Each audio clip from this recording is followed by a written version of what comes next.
السلام علیکم ورحمۃ اللہ وبرکاتہ۔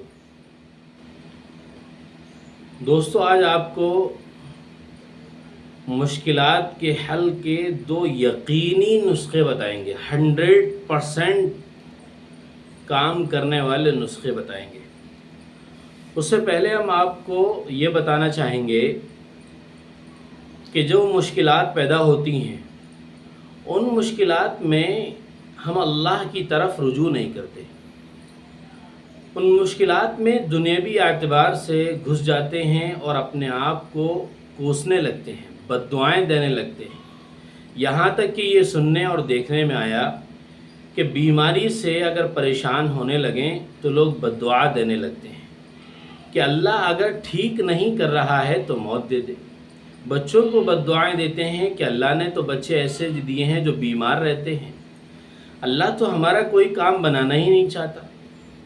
ایک شخص نے بڑی تعجب سے ایک بات بتائی، مجھے کہنے لگے مفتی صاحب کہ میں مغرب کی نماز پڑھنے کے لیے گیا ہوا تھا، مغرب کی نماز پڑھ کر واپس آیا تو مسجد کے باہر ایک شخص بہت برے الفاظوں سے یہ کہہ رہا تھا کہ بتاؤ مجھے کہیں جانا تھا اور اللہ تعالیٰ نے کتے سے میری چپل کٹوا دی، میں نماز پڑھنے کے لیے اگر نہیں آتا تو کتا میری چپل نہیں کاٹتا۔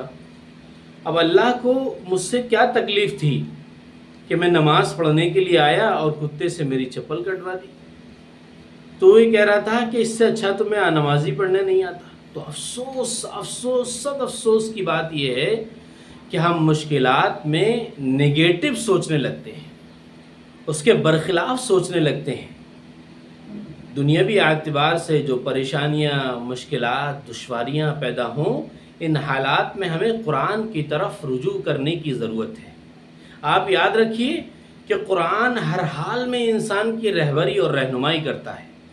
جب انسان پریشان حال ہو، مصیبت میں ہو، تکلیف میں ہو، رنج و غم میں ہو، اس وقت بھی قرآن رہبری اور رہنمائی کرتا ہے۔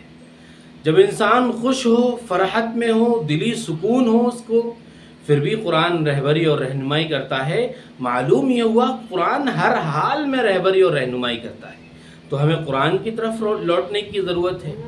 اب آپ سنیے کہ قرآن کا پیغام کیا ہے کہ جب انسان مشکل اور پریشانی میں ہو، حالات میں ہو، تکلیف میں ہو، تو ایسے وقت میں دو کام کر لینے سے اللہ رب العزت ان مشکل کاموں کو آسان بنا دیتا ہے۔ آپ کسی مشکل کام میں گھرے ہوئے ہیں، آپ کا کوئی کام نہیں ہو پا رہا ہے، بیماری سے آپ کو شفا نہیں مل رہی ہے، کوئی بھی اور آپ کا XYZ کوئی کام ہے جس سے آپ بہت وقت سے مشکلات سے گھرے ہوئے ہیں لیکن نہیں ہو پا رہا، تو آپ کو دو کام کرنے ہیں۔ اگر آپ نے یہ دو کام کر لیے تو 100% یقینی بات ہے کہ آپ کا یہ کام آسان ہونا ہی ہونا ہے۔ وہ آپ سنیے کون سے ہیں وہ دو کام۔ نمبر 1، سب سے پہلا کام جو ہماری قوم اور ہمارا معاشرہ نہیں کرتا، اس میں سب سے زیادہ کوتاہی اور کنجوسی اور بخل ہوتا ہے، اس میں سب سے زیادہ کیا ہے؟ سب سے پہلا کام جو کرنا چاہیے وہ یہ ہے حسب استطاعت صدقہ۔ سب سے پہلے اگر کسی کام میں رکاوٹ آ رہی ہے، کوئی کام نہیں ہو پا رہا ہے، آپ کو کسی بڑے کام میں آپ ہاتھ ڈال رہے ہیں اور کوئی کام اللہ تعالیٰ سے آپ کو کروانا ہے، آپ سب سے پہلے صدقہ کیجیے۔ سب سے پہلے کام صدقہ کیجیے۔ اور صدقہ کرنے میں لوگ بہت کوتاہی کرتے ہیں، نعوذ باللہ من ذالک۔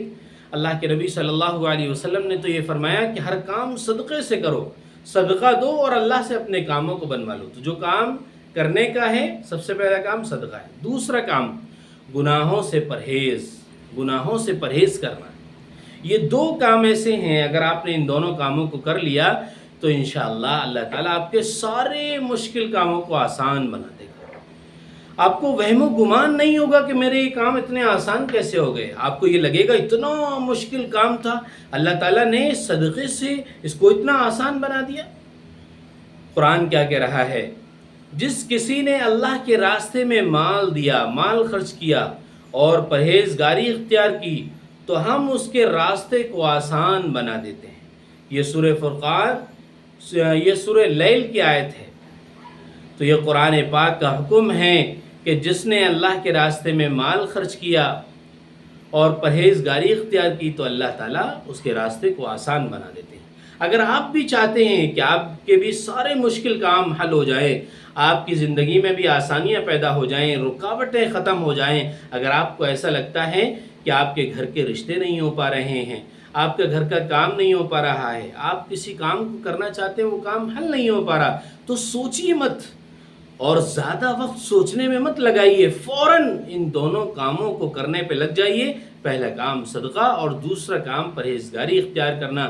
پھر اللہ کی غیبی مدد دیکھیے کہ آسمان کے دروازے کھلیں گے اور اللہ کی مدد آپ کو پکڑ لے گی۔ آپ کہیں بھی ہوں گے، جس حال میں بھی ہوں گے، اللہ کی مدد آپ کو ڈھونڈتی ہوئی اور تلاش کرتی ہوئی چلی آئے گی۔ مجھے امید ہے کہ ان دونوں کاموں کو انشاءاللہ ہم بھی اس پر عمل کریں گے اور آپ بھی خود اس پر عمل کیجئے۔ اللہ ہم سب کو عمل کرنے کی توفیق عطا فرمائے۔ السلام علیکم ورحمۃ اللہ وبرکاتہ۔